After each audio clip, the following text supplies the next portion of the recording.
Okay.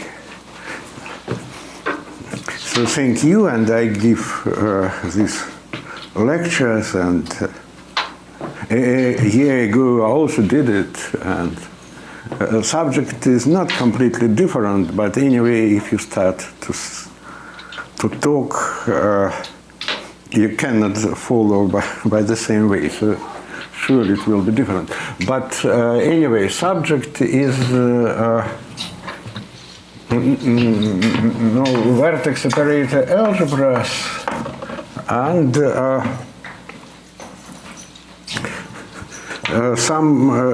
vertex operator algebra, some algebraic object invented maybe 35 years ago, something like that, so not completely new, but still it seems very interesting and inspired many things in mathematics and physics and so on. And very often new applications people are finding or try to find. And in this case, new application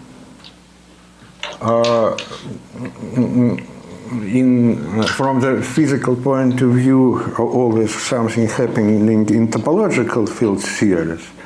Yes, and from more mathematical point of view, it means that vertex operator algebra produce it was starting at it was found 25 or almost 30 years ago, that vertex operator algebra, maybe not all of them, but some of them, produce the invariants of three-dimensional manifolds. Yes, and no, in principle, some kind of algebra give us something in higher dimensions, but the most interesting thing is here, and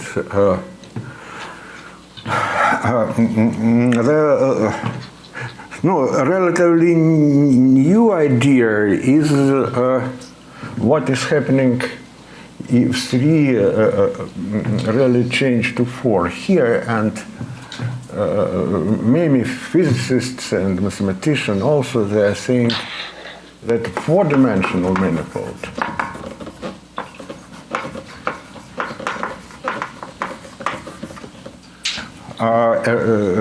vertex operator algebra appear as invariants of 4-dimensional manifolds. So this is such kind of idea, just says that somebody give you a 4-dimensional manifold and you can construct vertex operator algebra which is corresponding to this.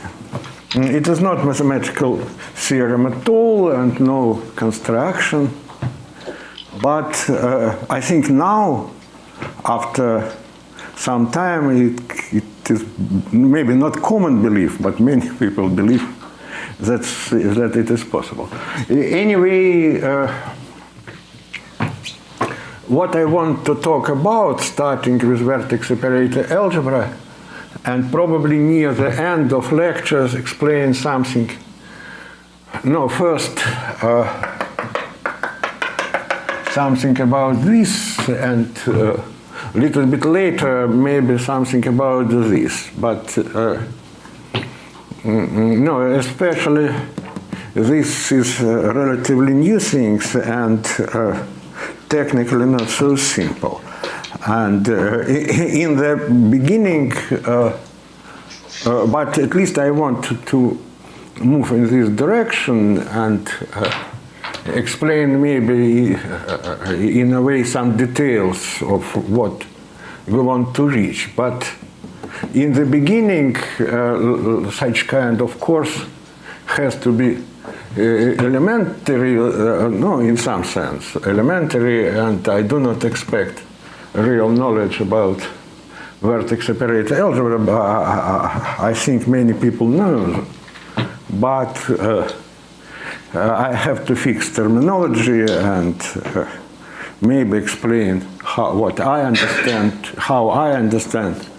this subject. So at least first and maybe even second lecture also will be some introductory things to this.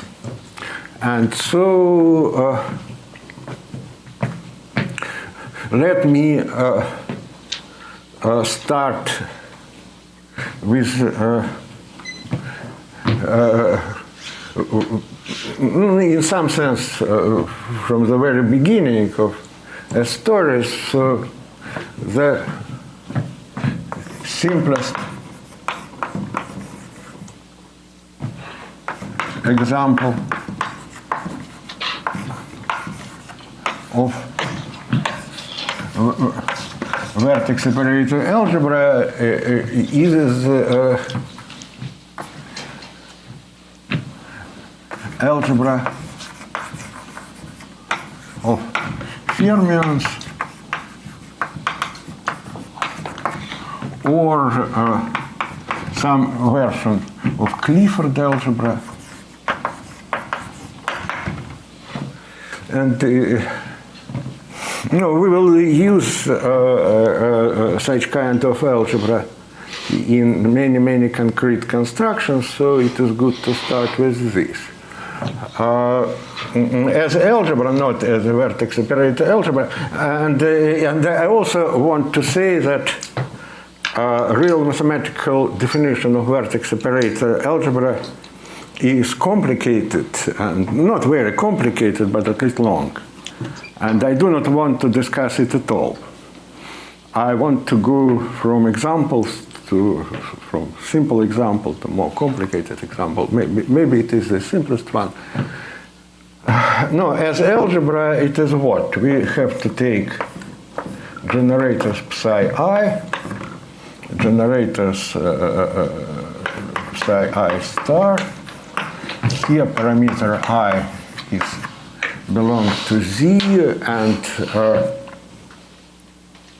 they are fermions, and more concretely it is psi I, psi J plus is 0. This mean is skew bracket. If we put star here, it is also 0, and psi I, psi J star, also plus, is also 0 almost always, with some exceptions when I plus J equal 0, so it is delta I plus J 0.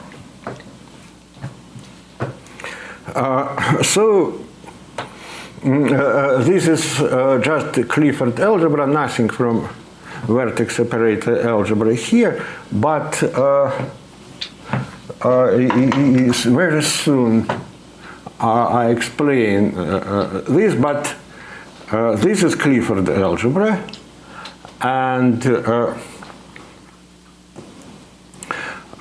main story and only complication that number of generators is infinite. We know that if we have Clifford algebra, which generate by finite number of generators, that such algebra either isomorphic to matrix algebra or sum of two matrix algebra, so it has either one irreducible representation or two, but in infinite dimensional case it is not true. So such kind of Clifford algebra, it has many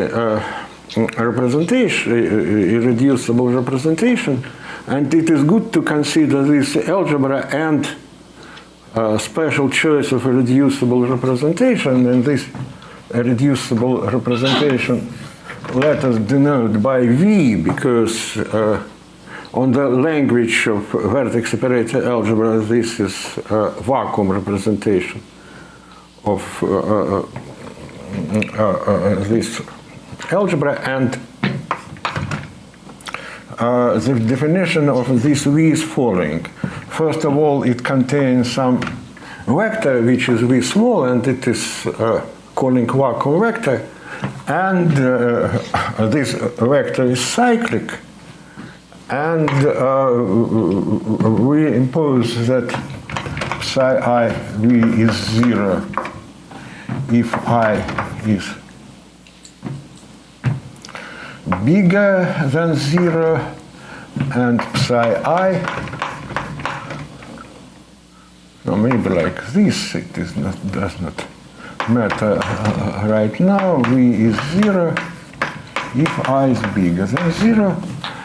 Yes, and it has such vector, and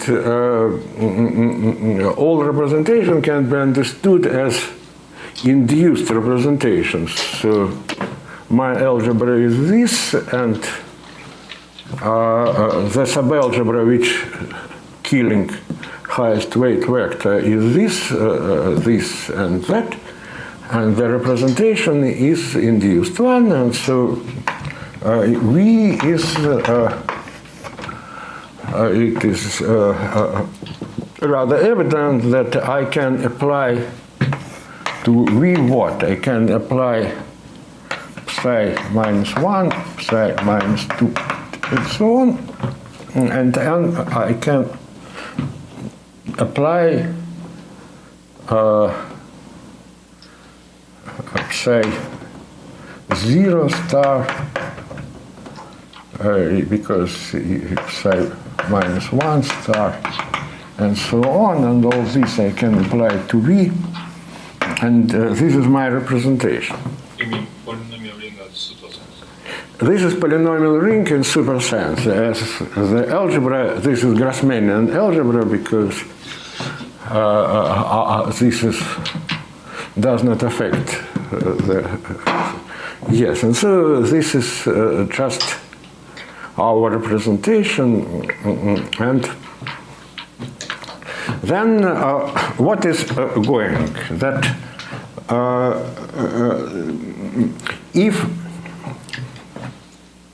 in a usual story, so in usual story I mean when Clifford algebra with finite number of variables, so that suppose we have some theta I as, and I belong to some set M, suppose finite dimensional here for simplicity, and usual definition of Clifford algebra is what? It is theta I, theta j, plus theta j, theta I is equal to Cij, where this is just some symmetric matrix which is non-generate.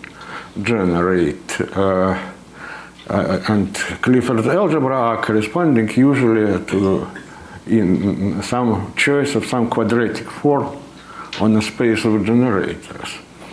Yes. After that, such kind of Clifford algebra,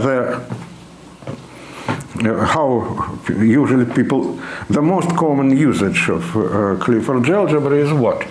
That inside Clifford algebra we have quadratic expression like this, theta I, theta j, and maybe also constant c, and the bracket of these two things inside the Clifford algebra is also quadratic, probably plus linear term, because we have this. And if you look what is, so it means that this is subspace in a Clifford algebra which is closed with respect to usual bracket, not skew bracket, and it is a standard thing that such kind of elements altogether give us Lie algebra, which is nothing as orthogonal algebra, which is corresponding to this quadratic form, plus this C, and actually this direct sum is splitted, so it means that you can write down this quadratic expression a little bit more carefully, and after that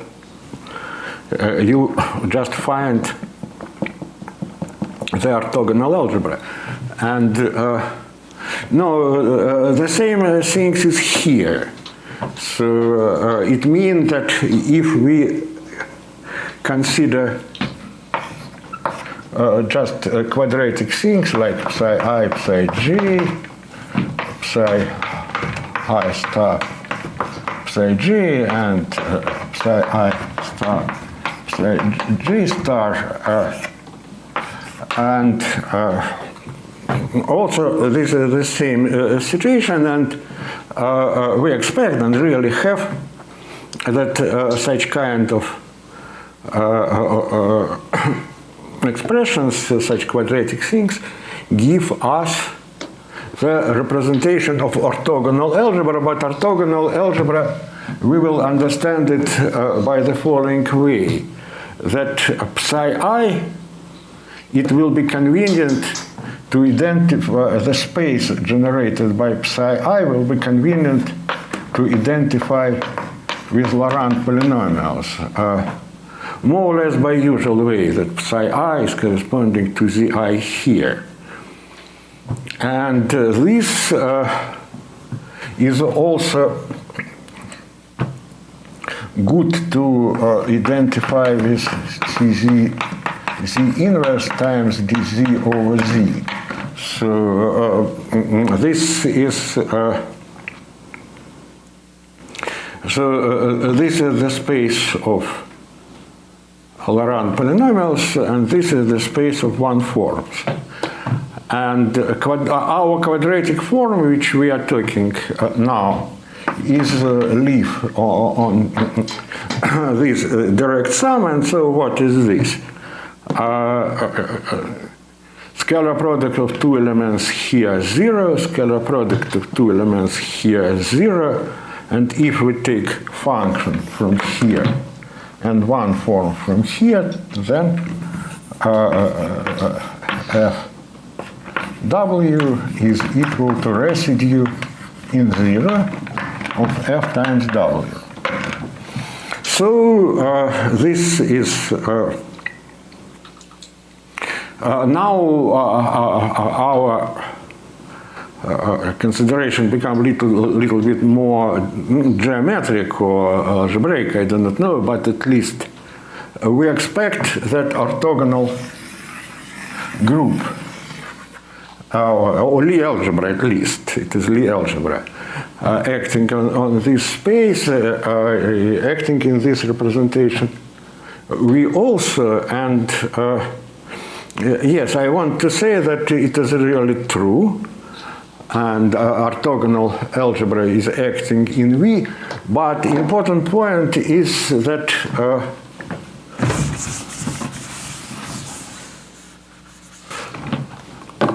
in a case of usual Clifford algebra, we deal, because if it is finite number of variables, then we deal with linear combination of this. But here,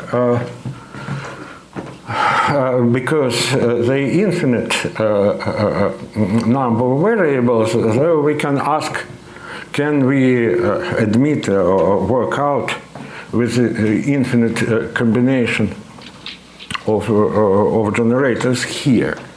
Yes, and I wanted to say that surely it is possible. For example, we can consider the expression like psi alpha, psi beta times alpha minus beta when alpha plus beta equal to some I to 0, for example. This is the infinite expression, but in our representation, this expression gives us the operator which is surely well defined. Because why? Because if you take any vector from here, some w, and act to this vector by this psi, then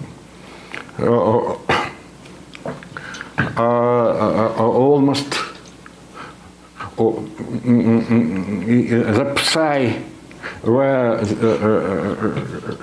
so it's arbitrary vector from our representation. I claim that it is 0 if J is big enough. And from this, that we see that if we look to this expression, then if we take the any vector, then actually only finite number of terms from this expression are acting by non-trivial way.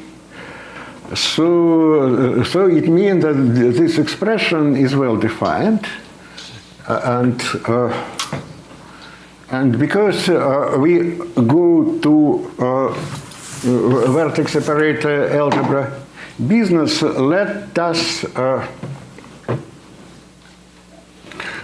analyze the object which we need.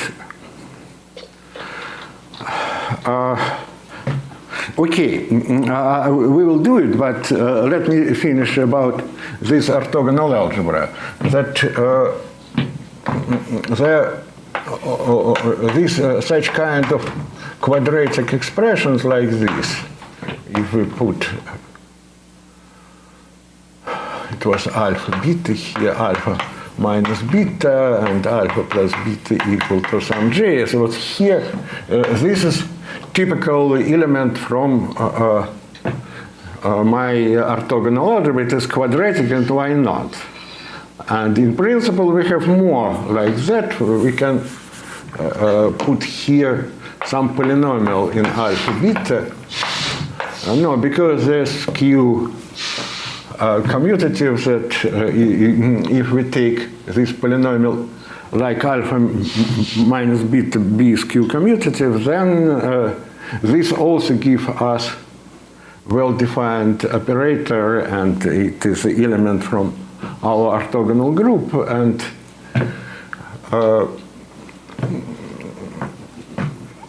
no, we can continue this a little bit. We can take also element like this, also some polynomial on alpha beta, and these things is also well defined. And then and not only that, we can take, for example, the object like psi alpha psi beta star, when alpha plus beta equals some j. In this case, if j is not 0, then no troubles. We still can do the same things and define the corresponding operator. If alpha plus beta is 0, then it is a problem. But in this case, people are writing like this. It is weak ordering, but it means that no, in principle, if you just naively write down this, it is not well defined, because if you act it to, for example, to highest weight vector, it will be infinity. Yes, but if we write down by this way, it means, in this case, it is simple. We have expression psi alpha psi minus alpha star plus psi minus alpha star plus psi alpha. And we do not like to have both of them. And then the two dots mean that first acting annihilation operator where alpha is positive, and then creation. So if alpha is bigger than 0, that we do nothing with this term, but then make permutation of these terms and just erase this and put 2 here. Yes, and actually this is some kind of standard tricks, and it gives us also the what? It's opposite. No, it depends who is acting first, who is acting second. I'm acting from this direction. And you have in mind action in this direction. Yes, but anyway, after that, we get the action on V, the Lie algebra, but what is Lie algebra we have? No, I want to take these operators, and I want to take brackets, and algebra we generate by this. And the corresponding Lie algebra, what we get is the following. Space of generators of my Clifford algebra is this. And I can consider first, so here operators which are acting on this space, it can be matrices and it can be infinite matrices, because such kind of element is matrix element of such matrix. So I can consider so the matrix which is acting here, it has 4 blocks like this. Elements acting from this to this, acting from this to this, from this to this, and from this to this. And I suppose that all this A, B, C, D, they are different A, B, C, D, just differential operators.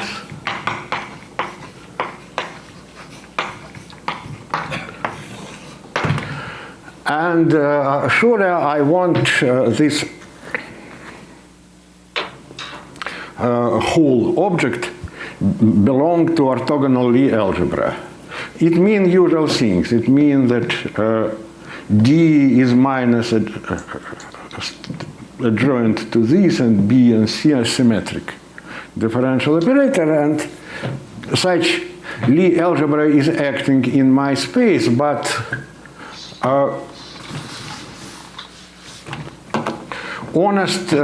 it is almost correct. The Lie algebra of such differential operators acting on this space, but in reality we get not a representation but projective representation of this Lie algebra. And the statement is that central extension of this Lie algebra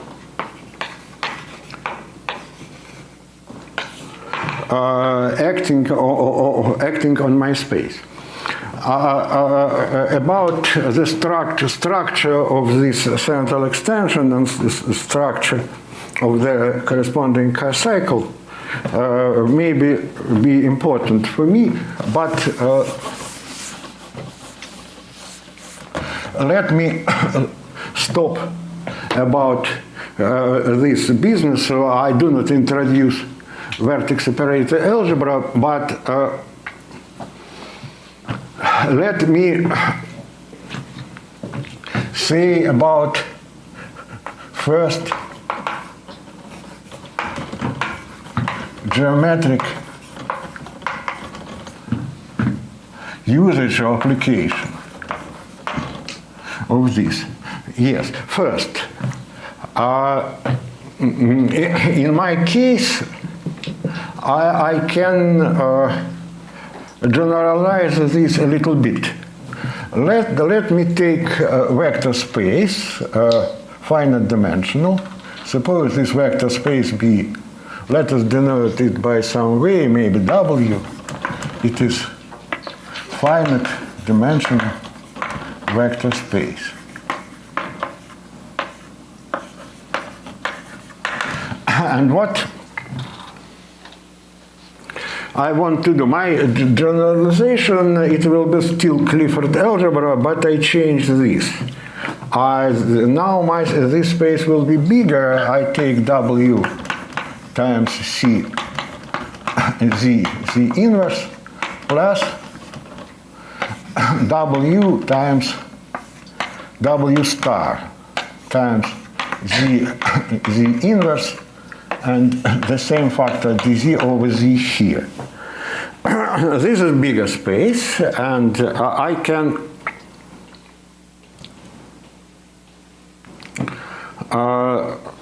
consider the corresponding Clifford algebra. I can introduce the corresponding Clifford algebra by the same way. For Clifford algebra, I need quadratic form here, and the elements from this part will be orthogonal, from this part orthogonal. If I take a function here and f, for example, and one form here, but now difference is that they are vector valued in W, and you see here in a dual space, and I can take product here, I can calculate pairing here. This object will be one form, and I can use the same formula with a residue, so it gives me the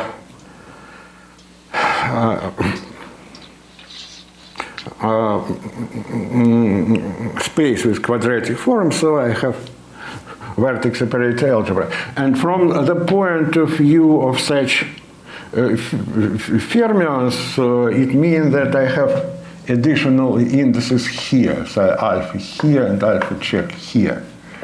And as an object, it is just the same. How I can use it? No, first of all, one small things. In principle, it will be convenient to work here not with Laurent polynomials, but with Laurent series. I write it by this way. It means meaning of this notation that I expand in one direction to infinity, but in the inverse it is finite. Similar things here, and the direct sum will be also Clifford algebra.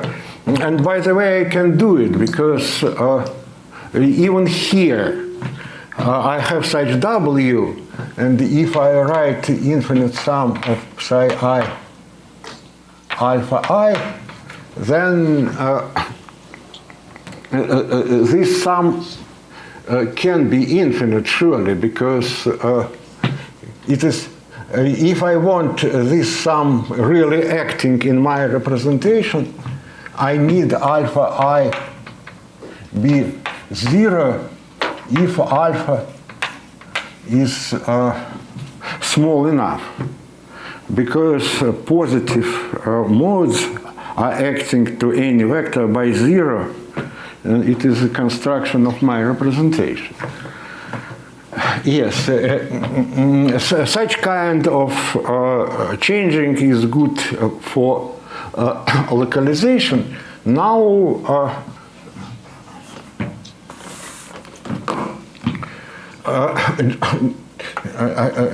I promised the geometric construction, and it is the following. Let me take the Riemann surface. No, by Riemann surface, I mean just algebraic curve.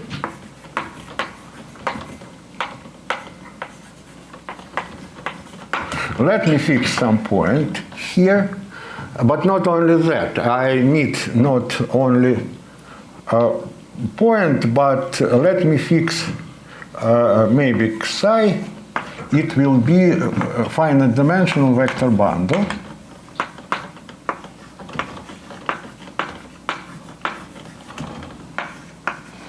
On algebraic curve, notation like this. Xi is vector bundle on E, and I also need Xi in dual. It is also vector bundle on Xi. Then I have P, and let us, considering the small, infinitely small actually, or just rather small in neighborhood of this point, actually I need, let us choose some notations. So dP is, no, it is better to think that it is infinitely small neighborhood of a point P. And it means that if I choose local coordinate Z in the vicinity of this point, that functions on this will be Taylor series in Z. Yes, and also I need in my construction punctured formal vicinity, and punctured formal vicinity is more or less the same in the sense that I have this and I delete P from that. Yes, and it is this, and it means also that functions on this punctured disk is this. It functions here. Yes, and so after that I do something which is people usually doing when they're working with this vertex operator algebra. What I want to do, my step is first, I still have not vertex operator algebra, but what I want to put this object will in future it will be vertex operator algebra, but it is vertex operator algebra of free fermions. It's correct name. Maybe yes. I want to put this vertex operator algebra in a point P. No, in this case it is simple because what I can take sections of a bundle Xi on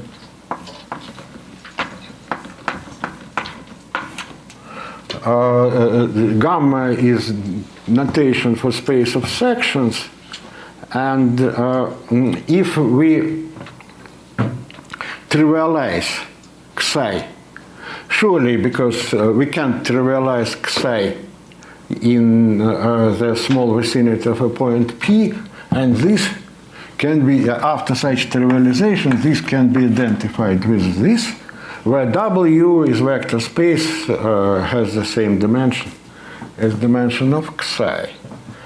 Yes, and also I can consider gamma of Xi on Xi star times 1 forms on a curve. Now, usually people denote this by canonical bundle, and we can follow it. Let us put here parameter k, it is space of 1 forms. It is also living here. Yes, and so after that we can well, first of all, it is evident that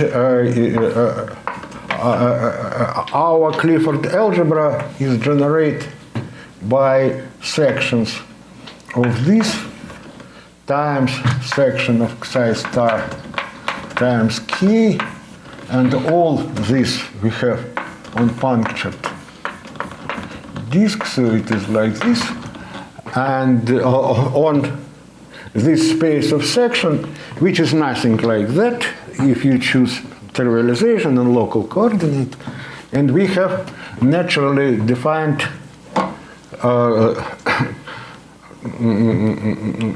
quadratic form here. So, and it means that we can define vertex, we can define Clifford algebra. And about representation, it is also on this language it is easy, because here we have subspace which is gamma psi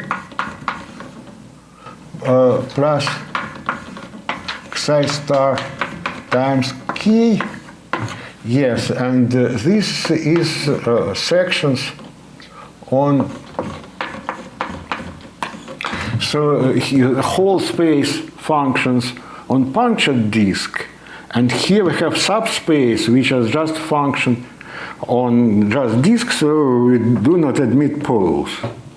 And it is evident that our quadratic form is trivial here, because nothing gives us for this residue formula, and this is biggest isotropic subspace. It is also evident. Therefore, we can use our construction of inducing things. So I can take a vector V, which is vacuum vector. Let us say it like this, and it is vector, and it is killing by my definition by this, and then I can induce, and so the result of this gives us so nice things. So I have Riemann surface like this, I have fixed point here, and in this point I put a representation which is looking like Grassmannian algebra in remaining part of this, and so I like to draw it by this way. So some very, very big space is living in fixed point, and we can do it with any point. No, such kind of construction appear in conformal field theory from the very beginning, because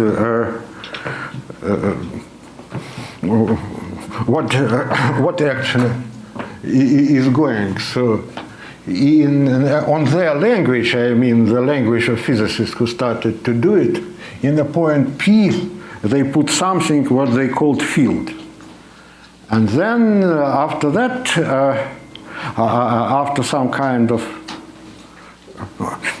from the not modern, but from now mathematical point of view, they construct something which is they call space of descendants. So usually it is some infinite dimensional space where some interesting algebra are acting.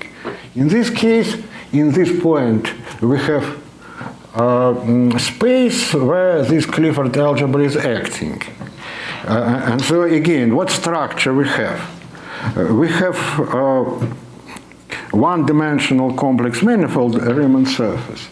And in each point P, we manage to construct such infinite dimensional things, and we can do it surely for any P. Totally, we get some infinite dimensional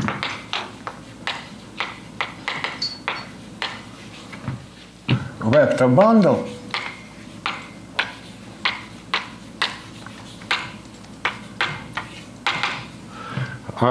such, and family not only in each point we have vector bundle of Clifford algebras. In each point we have this algebra, and infinite point of infinite dimensional bundle of representation of this.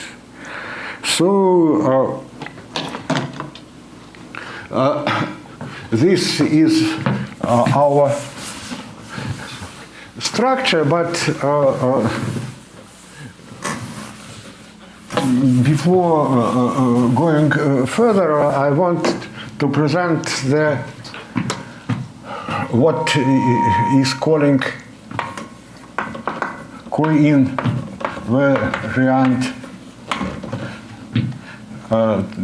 construction.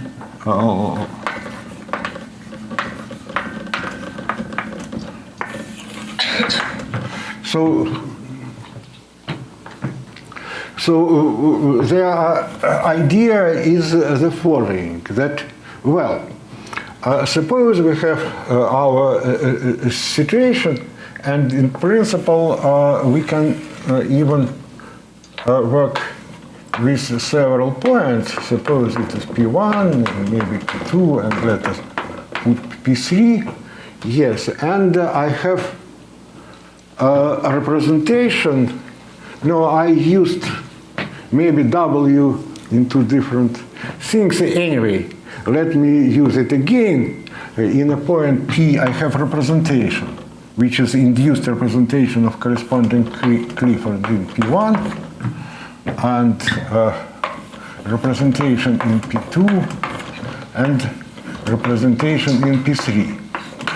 So how to think about such kind of situation? Well, I have 3 points, I have 3 small vicinities, and I have such kind of representation of corresponding Clifford algebra, which are living in P1, P2, P3. So construction of what is going on in P1, what is going on in P2, and what is going on in P3, they are completely independent. So some life is going on in the small vicinity of this point, and so we get some space. And let us not forget that part of our construction is vector bundle Xi. But anyway, Xi is Xi, but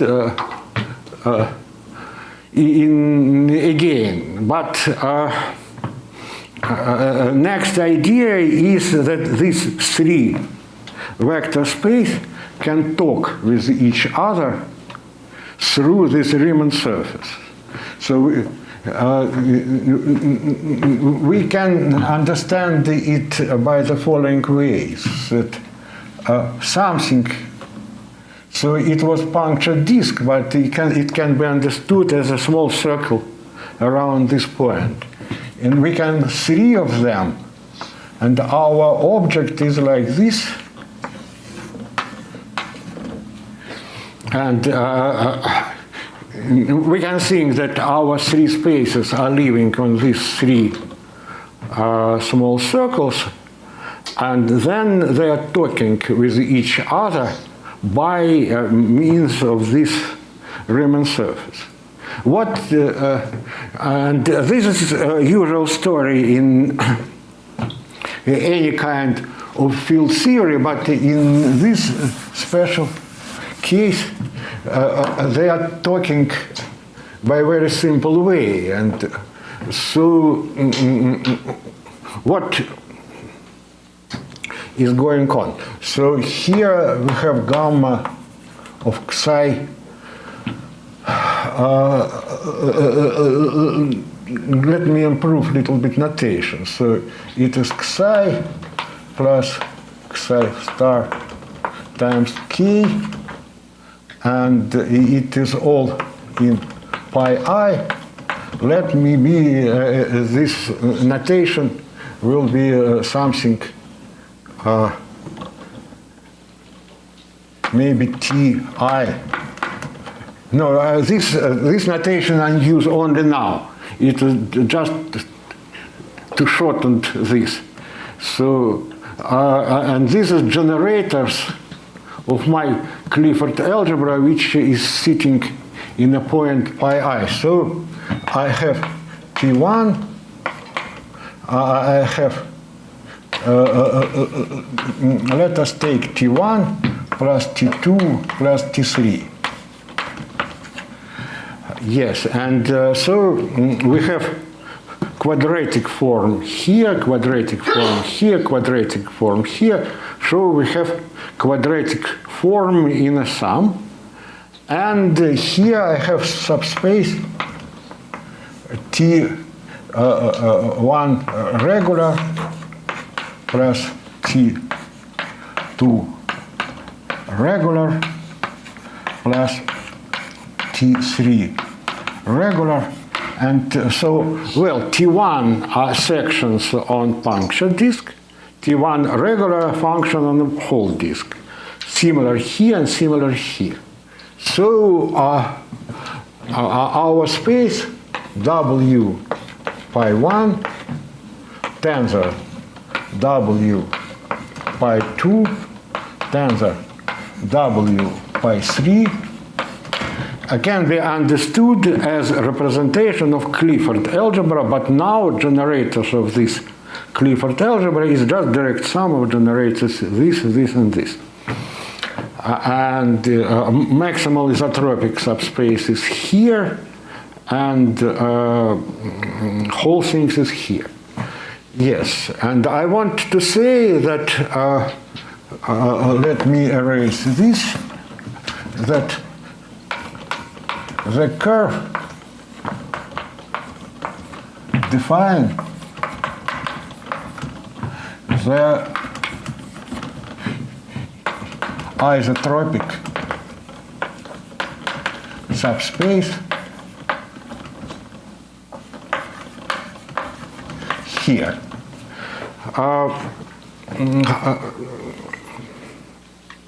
And it defined the isotropic subspace by the following way. So let us take E minus P1, P2, P3.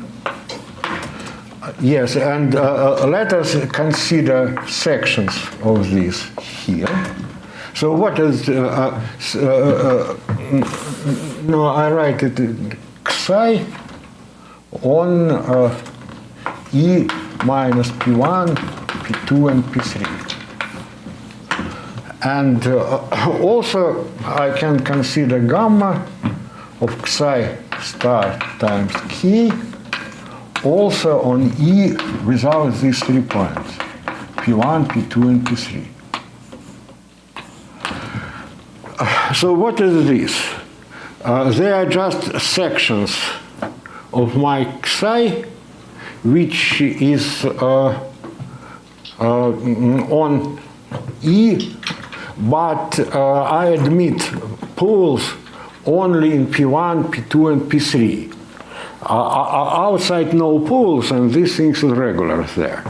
And here we have also section of psi star times k, and same story. So this is also vector bundle. I am interested in sections which are regular outside pi 1, pi 2, and pi 3, and probably have poles there. Yes, and I can want to consider the direct sum of these three of this plus this.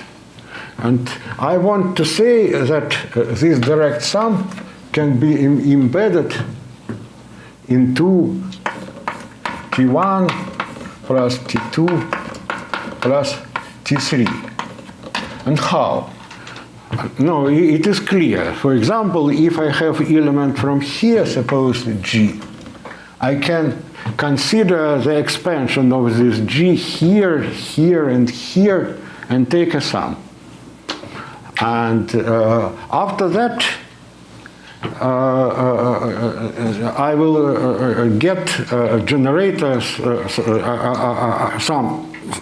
And similar things I can take here. So I want to say that it is possible to formulate by the following way. So in this space I have, now first of all, isotropic subspace I induced from this, but I have different isotropic subspace. Isotropic subspace, which consists in elements which are analytically continued outside P1, P2, and P3. This is my definition. And so again, the element of this isotropic subspace is what? This section of this here, section of this here, section of this here, such that this triple is restriction of some galomorphic object, regular object, which is living on E with only possible poles here. Yes, and well, no, this will be isotropic because of the following. If I take element this and element this, considering the product and taking considering product and taking also scalar product like here. As a result, I get one form on a curve which has again singularities in 3 points, and when I calculate the value of corresponding quadratic form, I have to sum up residue in these 3 points, and Stokes says us that it is 0. Therefore, now, and the fact that the corresponding subspace is also isotropic, it means it is maximal, it is very easy to check. So,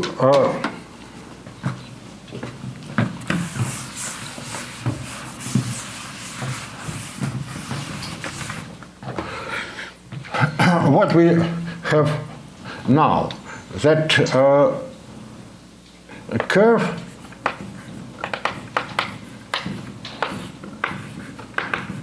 gives us isotropic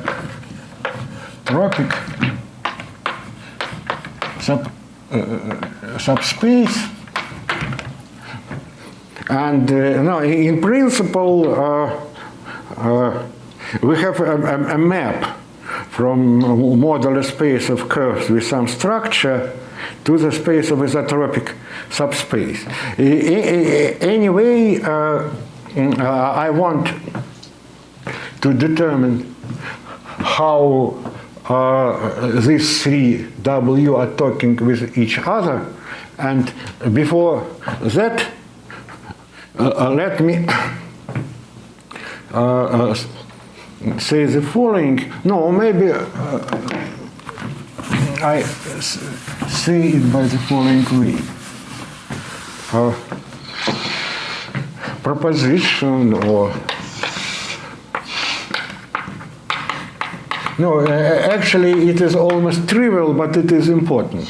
I can take W in a point P1 times W in a point P2 times W in a point P3, and this is a representation of our Clifford algebra, and I want to factorize by isotropic subspace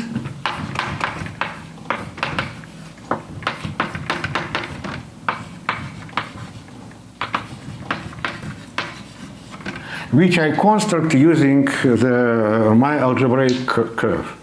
And the statement which this proposition, no, that maybe there are 2 of them. First statement that this is one-dimensional space.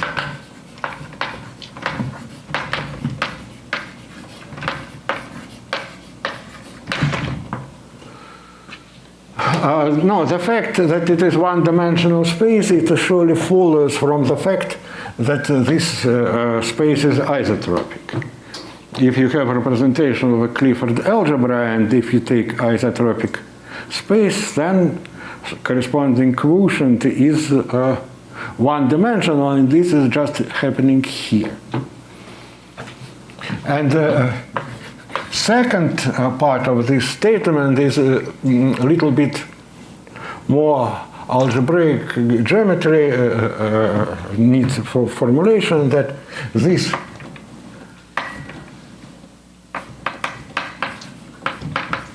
one-dimensional space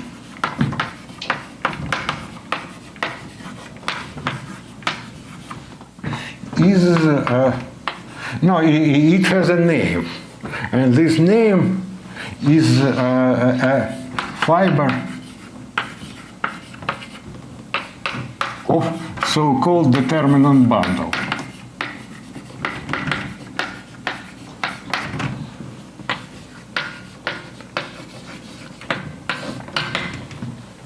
So what does it mean?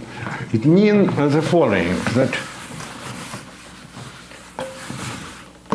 if you have E is the algebraic curve, and if you take one-dimensional bundle Xi, then you can do the following. No, because it is one-dimensional, that any sheaf and Xi also has zero-dimensional space of cohomology as cogherent sheaf, and also one-dimensional. Yes, and if you have sheaf, or in this case it is vector bundle, then you can do two things. One thing, you can calculate Euler characteristic of this sheaf, taking dimension of this minus dimension of this. Or you can take what people calling a multiplicative version of the same construction. What you can do, if you have this, you can consider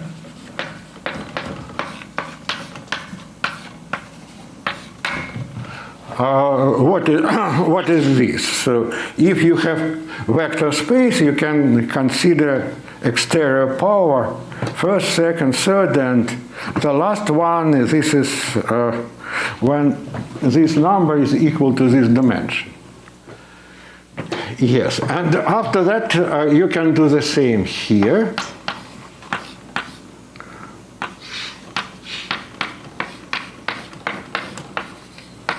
And here you have to put star. It is dual space to this. Anyway, it is one-dimensional space. After, so this is one-dimensional, this is one-dimensional, this product is one-dimensional. And this construction is what? So we have this data, E and Xi. So they are a point of some modular space. Xi can be algebraic curve. E is algebraic curve, and Xi is a bundle. Therefore, it is something, some modular space of this data.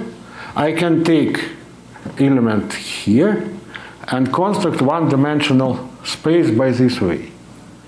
And the standard statement from algebraic geometry is saying what? Suppose I change, for example, this data. No, even E may be untouched, but Xi is changing. In this case, cohomology, it is not continuous things. They are semi-continuous. It means that I move a little bit a bundle, then dimension of this can become smaller, and dimension of this can become smaller. Yes, the Euler characteristic cannot change, but spaces themselves, they can change.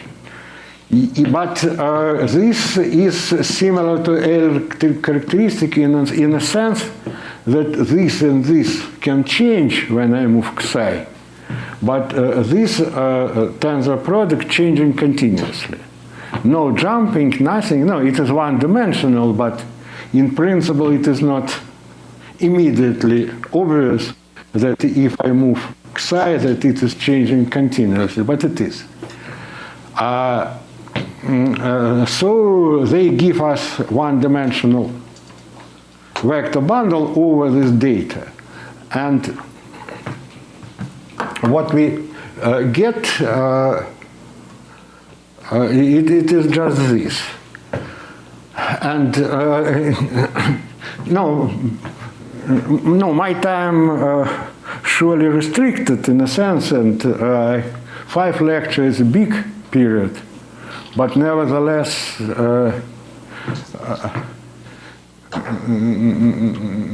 I cannot explain all, but I only want to say that if you want to prove it, you have to calculate this and this by Czech. And if you have points for Czech calculation, you need some covering, and this covering is like this. It is small balls and disk around these points, and also curve without these 3 points, and this is. And if you calculate homology by Czech and compare it with this co-invariant construction, that it will be just identical things. But geometry is geometry, but by talking it means the following, that I have curve, I have 3 points, and I have the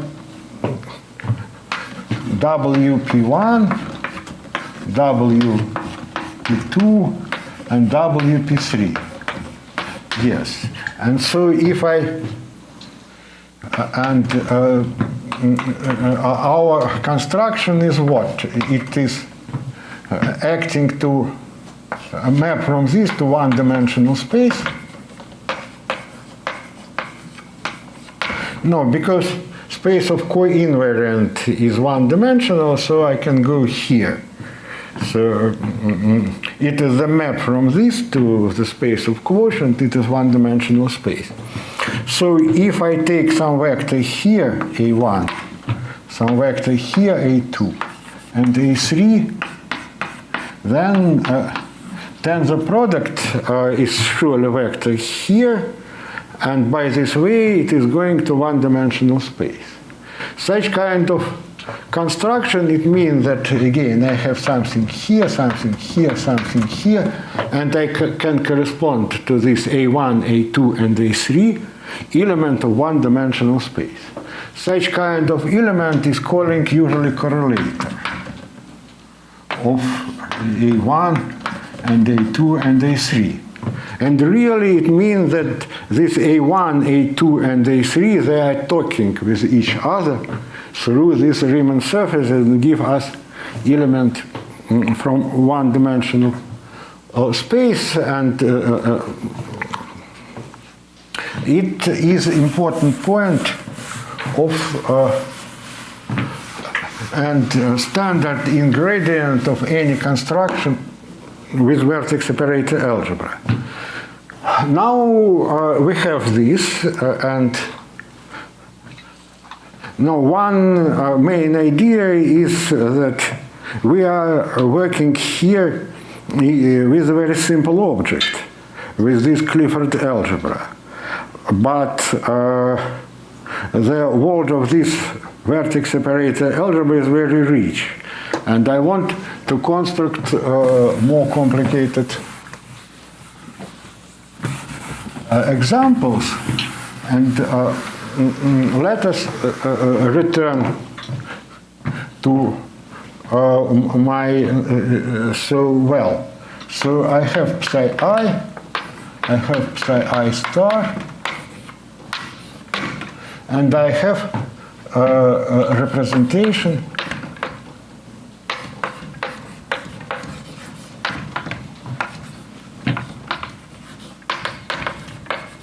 of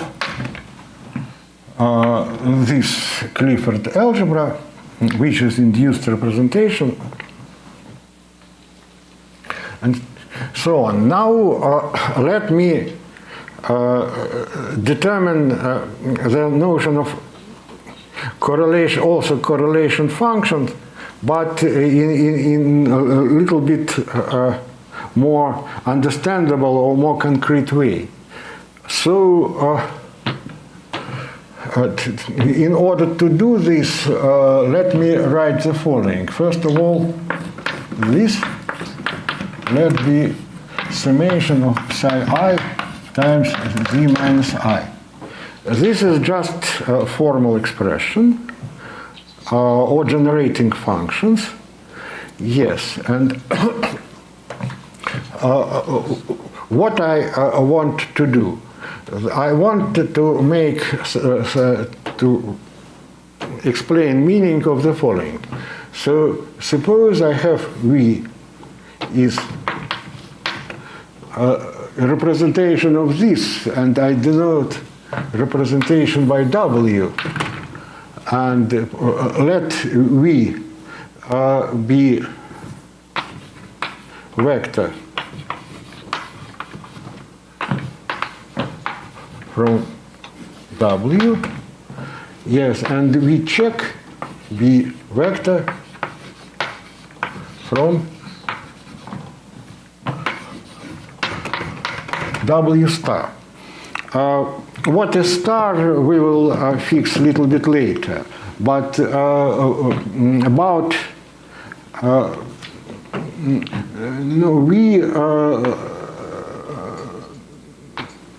V was vacuum vector, but let it be arbitrary vector. Let me put bar here. And so what I want to discuss, I want to write down the following things. I can take vector V and then act by phi z1, phi z2, and so on, phi zn, and then taking this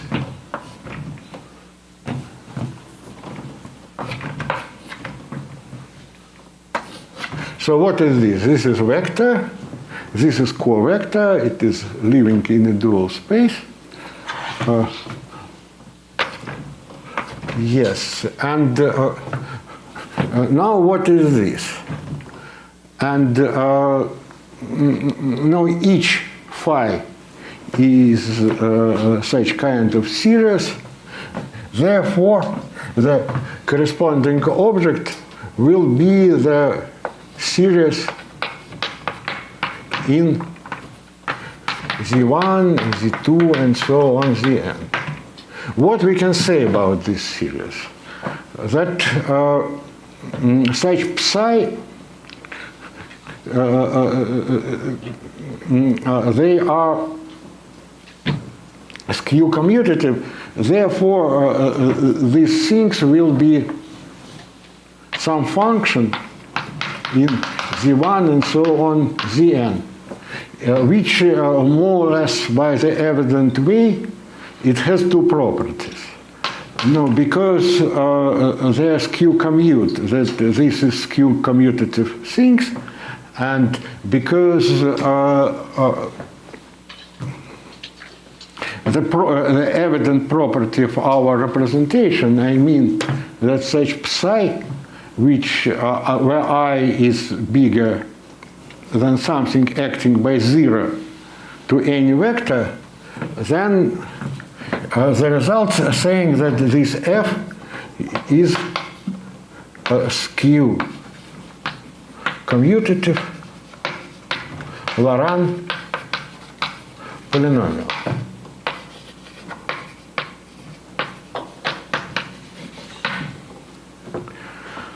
Yes, and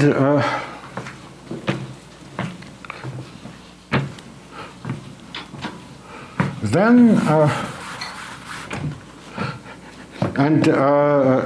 this f and corresponding Laurent polynomial we can call, and usually calling, the correlation function, or better to use standard mathematical terminology, it is matrix element. Matrix element of them is just function in Z, it defined as formal series, but actually it's much better than formal series. It is just skew commutative polynomial. And one more thing. let us, I mentioned here such kind of operators. Maybe let us put some 2 here. M is the summation of psi alpha, psi beta, alpha minus beta, and alpha plus beta equal M. Yes, and what, well, it is infinite expression. It is acting in my representation. Yes, and I suppose I want to know the matrix element of this operator. I can take V. This is vector, this is covector, and I can act by this psi M. No, suppose M is even 0 for simplicity.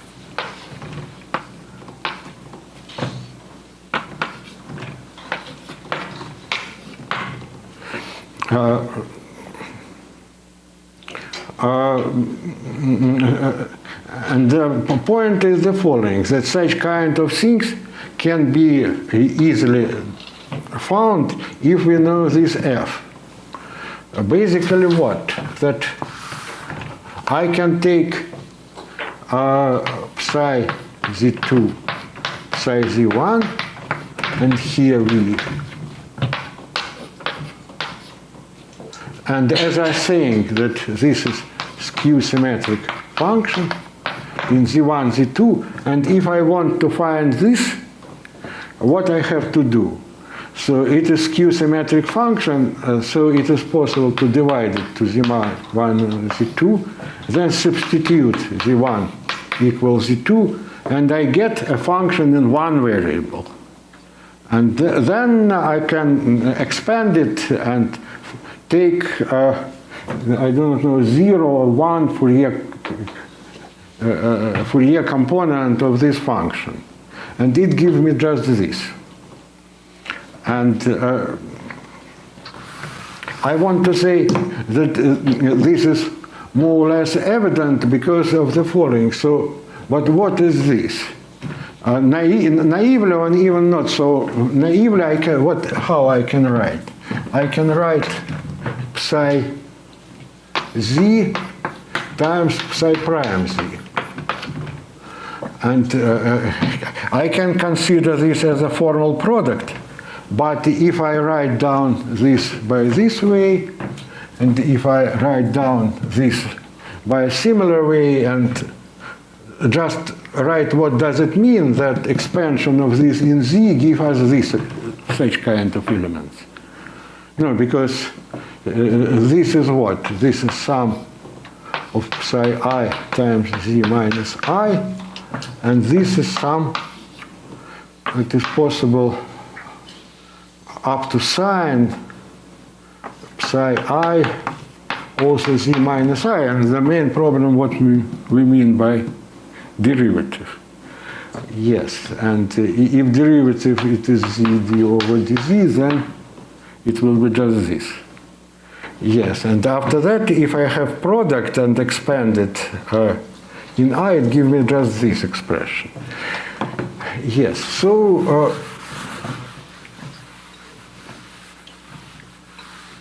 but let me make a little bit one more step.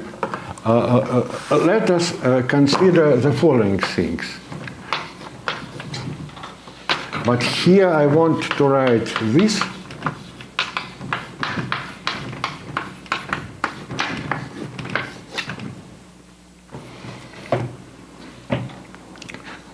No, the simple exercise is what? That it gives me also some function f, which depending in Z1 and Z2. Let us put g here, and because it is different. Right now, it is not polynomial. This is infinite series. But it is because of algebraic relation, we can derive that it is not so complicated. Then, after simple calculation, but the simple calculation, we have to just to write what does it mean. And we can say that function g z1, z2 has the following structure. It is some polynomial z1, z2 divided to z1 minus z2. So it means it is this guy is polynomial. This is polynomial surely depending in v and v check.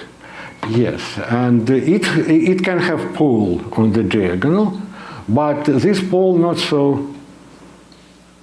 We can not afraid that it is not very big degree, and after we remove this pole, the remaining part will be polynomial. It is one thing. One more thing is the following, that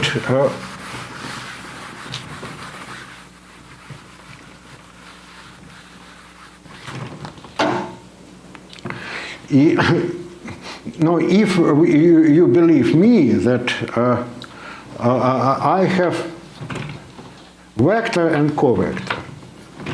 After that, I take psi z2 and psi star z1 and calculate the matrix element. And this is a correlation function. And what I can do, if I know about the structure of this function, I can take this and take a top part, which is polynomial. Then I can substitute z1 equals z2, and it gives me the result is some function h depending in z. And this h, it depends in z, and it surely depending in v and v check. Therefore, hz is the matrix element of some operator depending in z. No, by more or less the same way as operator psi z depending in z. So we can expand this h in z and get some operator acting on my representation. Such kind of construction has a name. It is operator product. But for example, in this simple case, what you are, such kind of construction can be done in big generality, but in this special case, what I have, I am saying that this function has simple pole, and I consider the polar part. I take this g hat of z1 and z2, and then I can substitute z1 equals z2 and get hz, and the component of this hz, so it is what? It is hi times z minus I. And in this case, there are some operators, and they are very simple.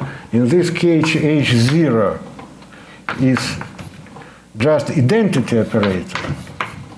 And hi, if I is not 0, is just 0.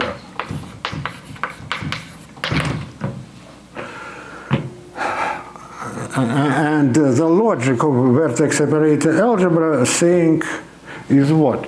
So in this case, surely it is much, much easier to consider psi I and psi j star and just write down the corresponding Clifford algebra. And from some point of view, it looks strange that what I'm saying, that it is possible to rewrite the relation in this vertex operator algebra as a properties of this correlation function, of this matrix element. And my claim is what? That just algebraic relation in Clifford algebra are the same as the statement about correlation functions. And basically the property as what? That psi correlation function is Laurent polynomial.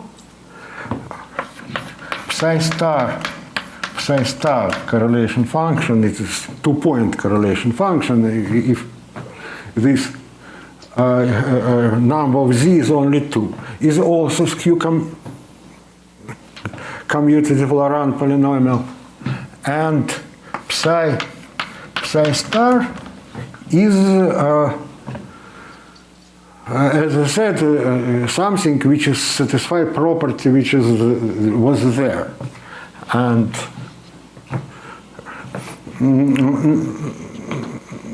no, up to some small non-accuracy, this and algebraic relation just the same things. Okay.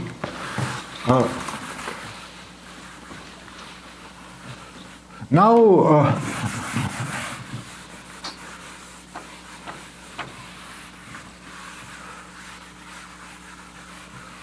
let me go to next example. And next example, it will be what is calling usually lattice vertex operator algebra. What I want to do.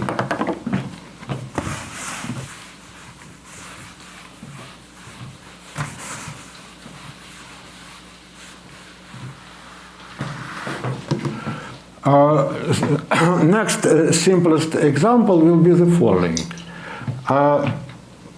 Let me take two copies of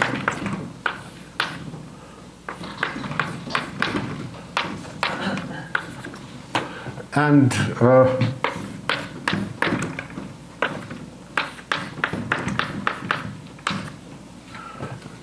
no, altogether they are fermions.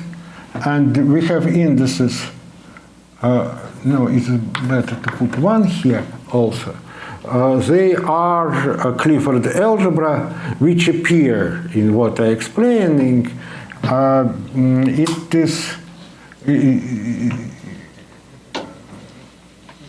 It is what 1 and 2 is the basis of some two-dimensional vector space.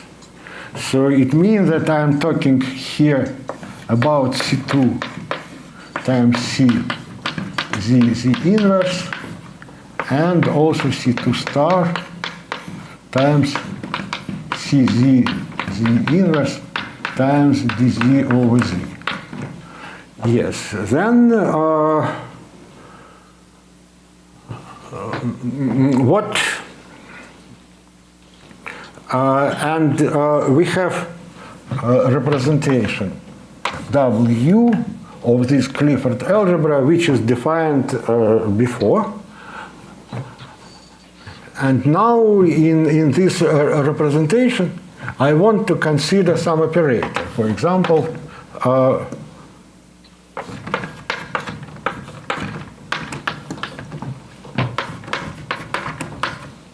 so this is the simplest example which I want to consider.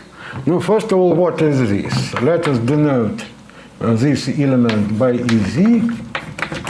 Yes, and it means that Ei is a summation of psi 1 alpha times psi 2 beta alpha plus beta equal I. no, we can think up to something that we have one Clifford algebra, we have other Clifford algebra with 1 and 2, and we consider tensor product of these two algebras by usual way, how in Clifford algebra business usually it is doing, and then we get this. But now I want to consider such strange or natural combination of this. And now surely what we know? We know that EI and are well-defined operators acting here. What we can say about algebraic properties? No, language of which I want to use, this is the language of correlation functions. Yes, and one thing is more or less clear. I can write easy 1, easy 2, and so on, easy m, and I calculate it to take some vector, v, and take some covector in this space, and a result is give us something. It is some function f z1 and so on zn m here, and what we know, one thing that f surely has to be symmetric. Laurent polynomial.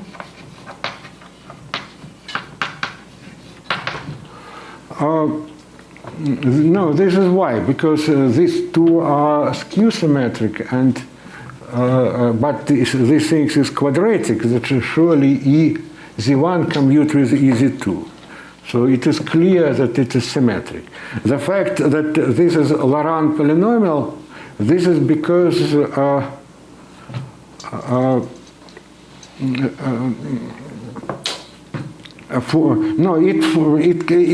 can be,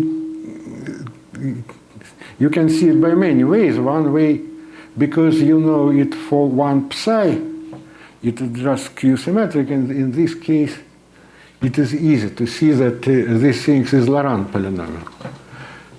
And property B is following, that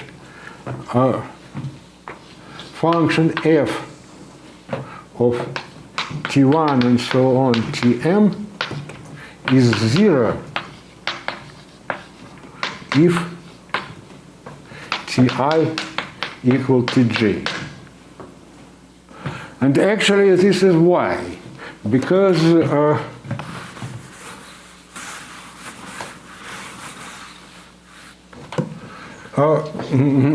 no, if you look to this formula, then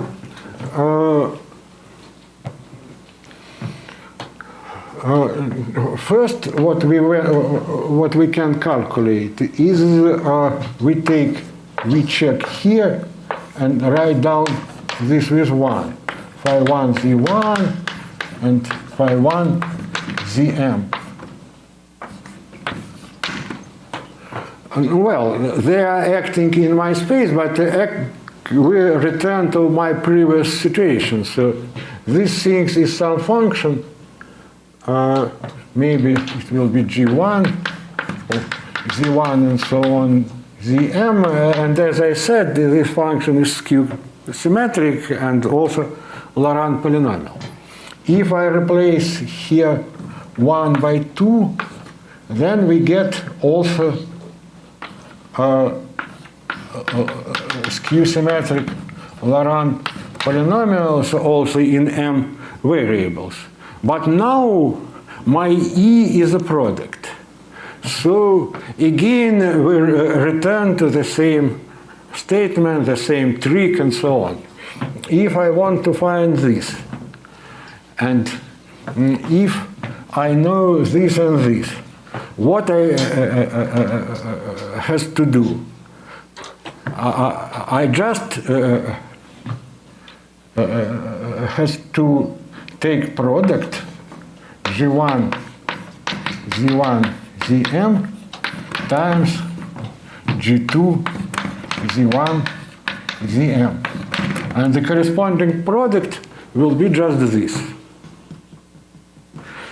And now, or after that, if you believe me, and no problem to check this, then it will be symmetric. It's skew-symmetric, it is skew-symmetric, but my result is symmetric with respect to z, and it is 0 on the diagonals.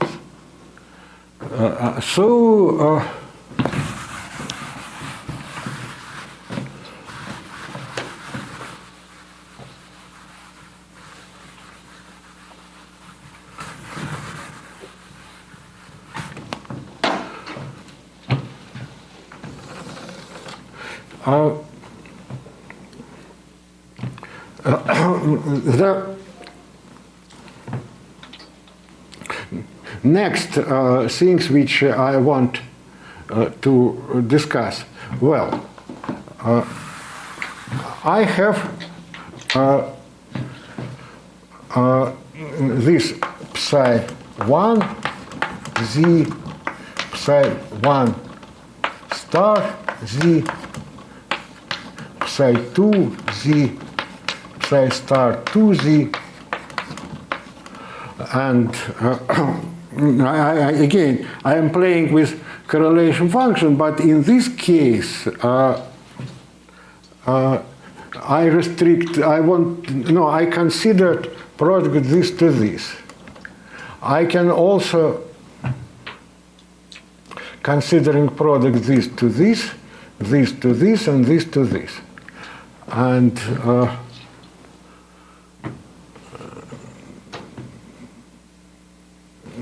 so what I have psi 1 z times psi 2 z. I can also write down psi 2 psi 1 star z times psi 2 star z. And I also can write these cross terms. It is like psi 1 z times psi 2 star z, and also psi 2 z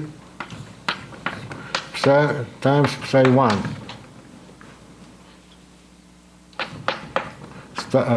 star z, like this. Again, this times this times this, and this times this, and this times this. I can consider 4 such products. Yes, and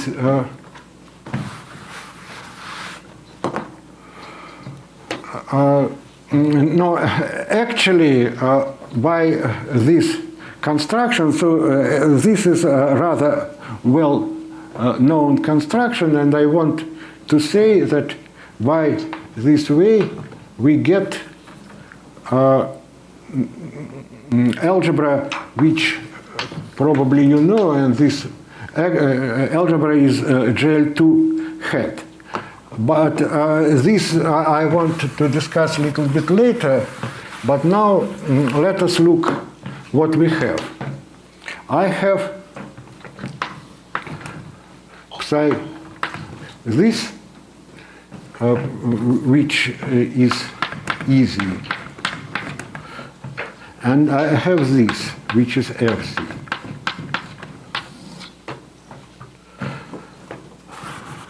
And this and this acting in my space W, and right now I know what?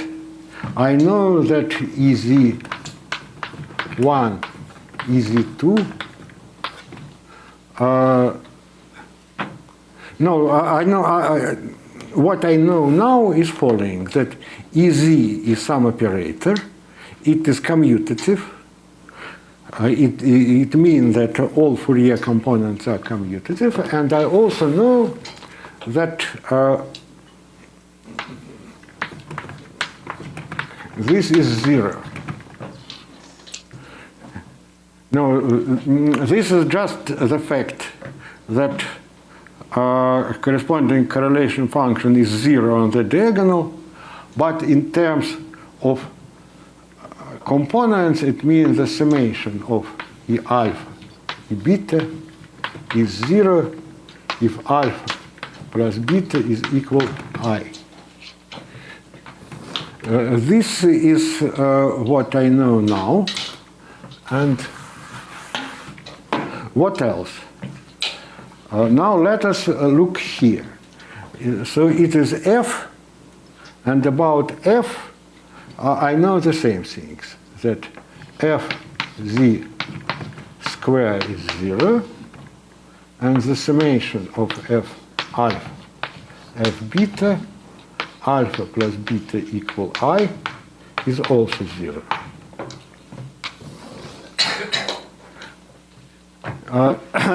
Next statement. What I know about the matrix element of the following. Here V, here I write easy, and here I write F, Z1, here maybe Z2, V. So what is this? But for that,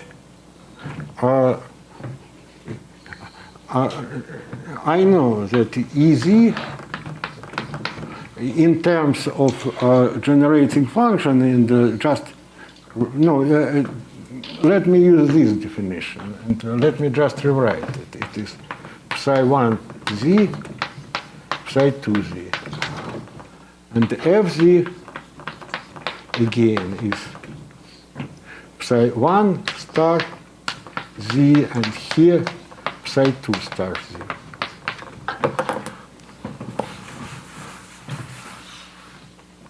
Then when I calculate such correlation function, what is this? It is a product of two things. This with this and this with this. Therefore, I can make a conclusion. So this is what? This is some function g in z1, z2. And this g is the product of what? Maybe change notation, maybe it is h. H is a product of two things. One is V star, we check, and here is psi1 z, psi z1 here, where I write down it. Yes.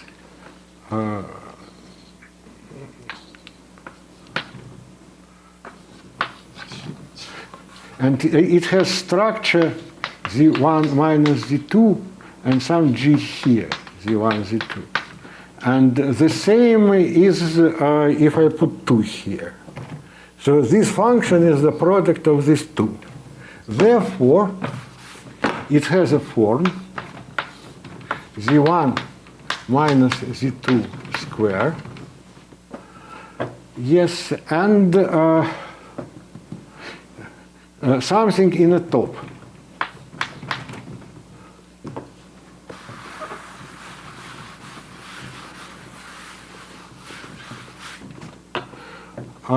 This function on the top, from the property of psi, the following is true. I can write down z1 minus z2 square times h z1 z2, and after that substitute z1 equals z2. Yes, and such kind of substitution give me something. This is function in one variable, and it is matrix element of something. But top term of this correlator of fermions is identical operator, as explained. Therefore, these things will be also, so if I take this and expand it in Z, then zero component will be constant, and all other components are zero.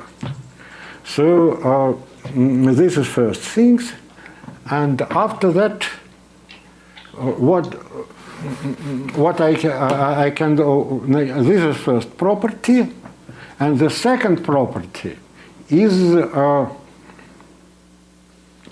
that I can look to the next term. So I can say this, and I restrict it to the diagonal. Next term is I take this function, and when I take this, I'm interested in the top term here.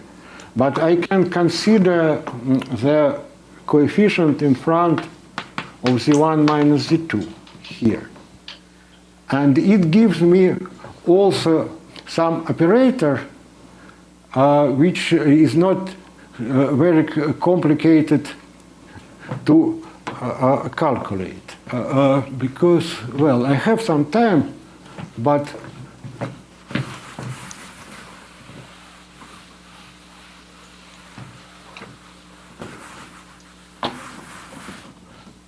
let me write here the result. Result is the following, that algebra which generate by EZ and FZ, it is nothing as algebra SL2 hat on a level 1.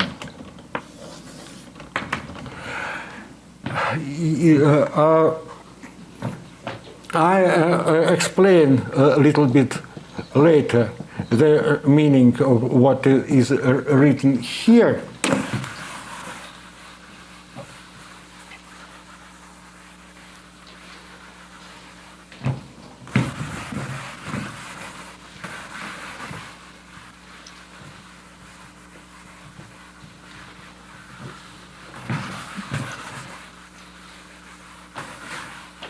Now let me say the following.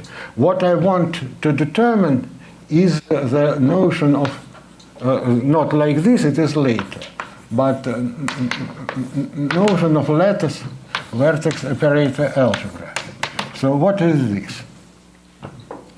To be more precise, I want to define lattice vertex operator algebra which is corresponding to one-dimensional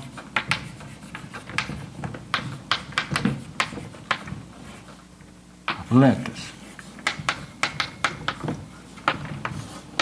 What I can do? Right now I have what? I have psi I and psi I star. And I have algebra which generate by EZ and FZ. In principle, I can go further and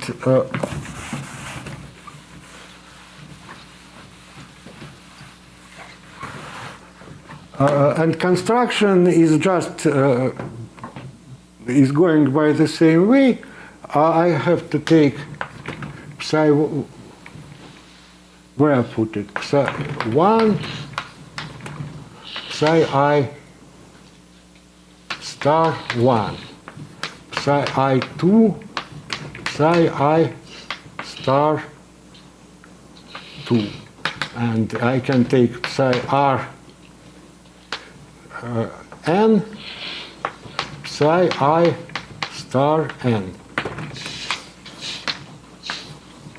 What is going on? This is my Clifford algebra, but it's related to space Cn and Cn star. And again, such kind of algebra, just many component Clifford algebra, and it is acting in some space W. Now let me consider the products similar how I do here. It will be psi 1 z, psi 2 z, and so on, psi n z. And also I want to consider psi 1 star z, psi 2 star z, and so on. And it will, I can put here psi n star z. It will be products, and let it will be theta, maybe. Maybe I use notation E, but let me put n here, z, and this will be f n z. Let me put n here. And after that, I can take this, and I can generate algebra, which is by what? By this E, n, z, and f, n, z. Yes, and no, well, and first of all, again, as I said, this algebra has a name. It is lattice vertex operator algebra corresponding to one-dimensional lattice.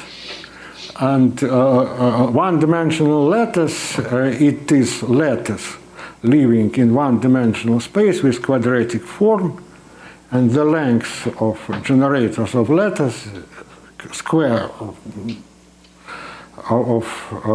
length of generator of lattice equal to n. And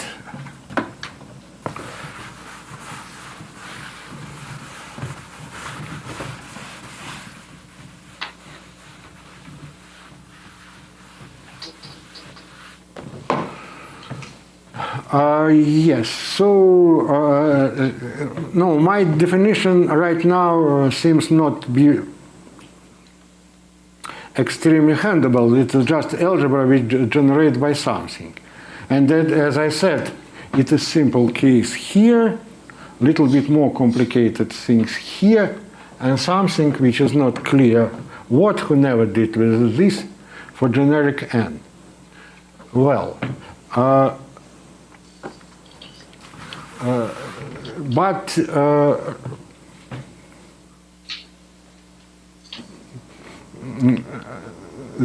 this algebra is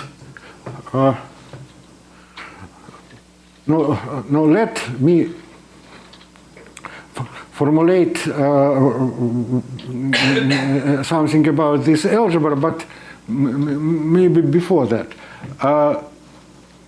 This algebra is defined as subalgebra in some big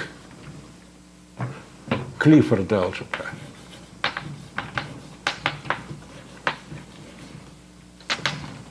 Yes, and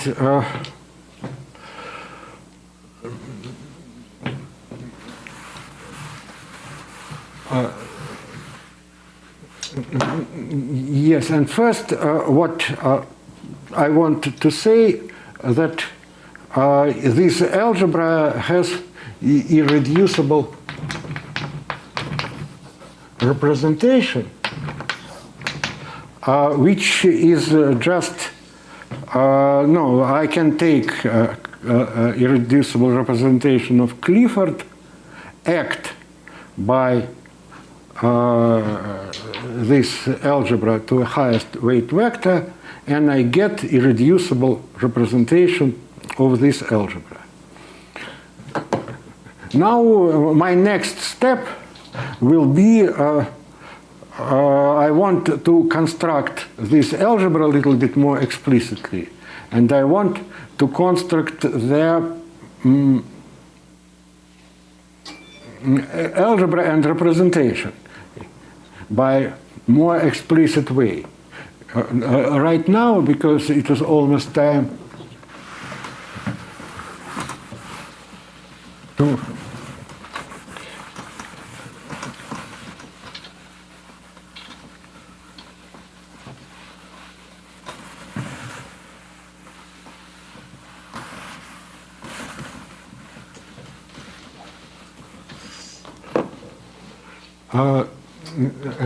I want to finish by algebra geometric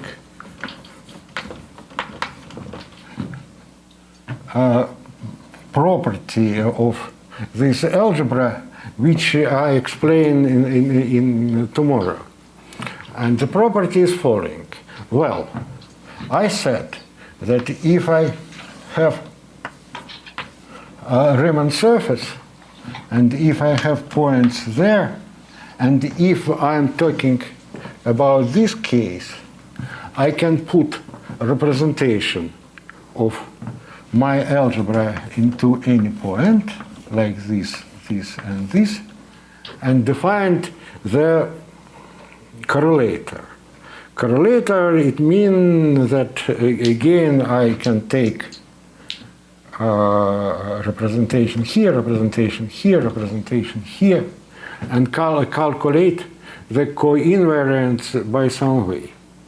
Yes, and co-invariance in this tensor product, I factorize this tensor product of these spaces by action of some operators, and in the case of this psi, it gives me one-dimensional space. Now the question is what is going on in more general situation, but my construction of co-invariance, I need to choose the vector bundle psi, and suppose this vector bundle psi for simplicity be trivial. Then the space of co-invariance in this case of such algebra is describing by the following way. So if I take algebraic curve E, then I can determine the Jacobian of this algebraic curve. Jacobian is some abelian manifold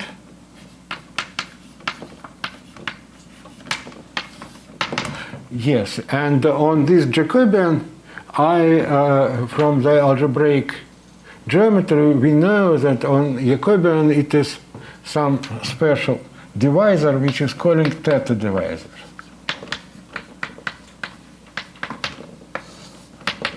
And because it is some special divisor, then on Jacobian I can construct the line bundle nu, which is corresponding to this divisor.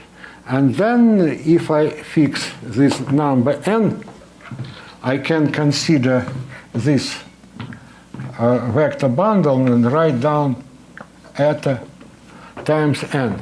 So it will be one-dimensional vector bundle on Jacobian. And after that, I can calculate the zero-dimensional homology of this, and it gives me the space of co-invariants for this algebra. And no, this is some fact, and I cannot maybe explain it in full details, but I try.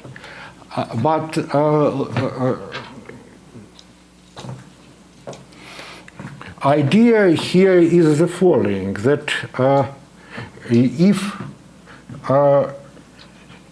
you have vertex operator algebras, that in many cases behind this vertex operator algebra we have some algebra geometric constructions, like something which is going on the modular space. And what is probably even more interesting, that in some rather unexpected cases, you can find vertex operator algebra behind algebraic geometry construction. That in some sense, the way of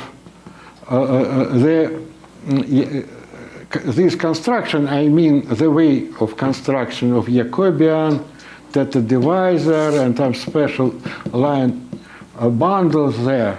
From that, we can, it is some way to reconstruct the lattice vertex operator algebra. And maybe it is very end of today, and let me explain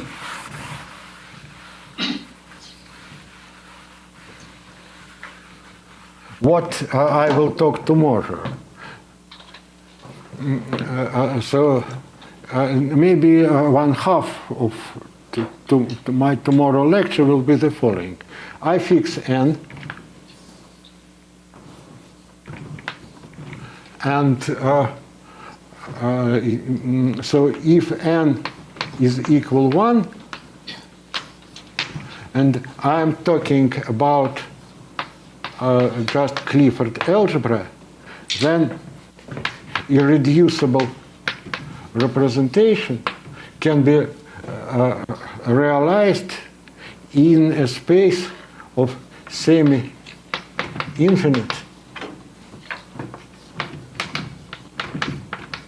wedge power of space C Z inverse. So in constructing of irreducible representation, now if we want to construct a reducible representation of the Clifford algebra, actually it is rather good to understand it as something from semi-infinite linear algebra. Actually,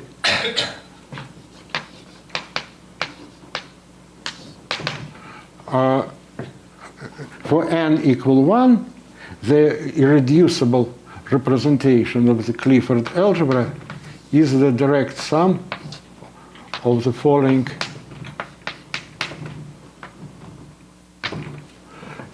of the space C ZZ inverse.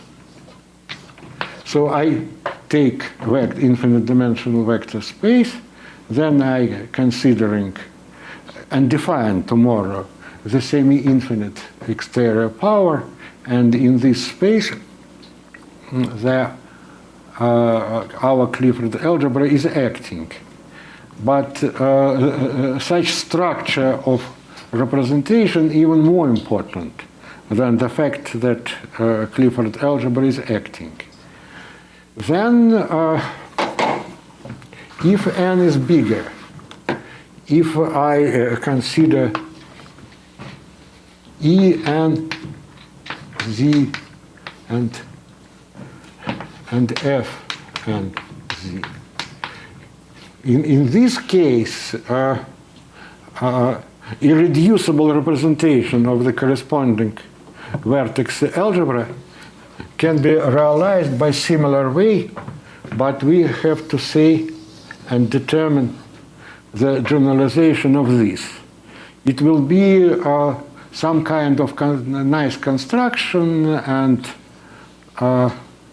no, like all this science, it exists at least 25 years, but it is still interesting that we can construct something like this, and it gives us a representation of some interesting algebra. And after that, I'll try to explain how this construction can be used for this. So, no, namely even here, that I determine correlation function in a language which is good for vertex operator algebra. So I calculate, I used to operate this is a maximal isotropic subspace and factorize by this. But it is possible to explain a little bit differently, which I'm saying tomorrow using the language of some of this, semi-infinite tensor product. And I explain how it is working here for bigger n, yes, and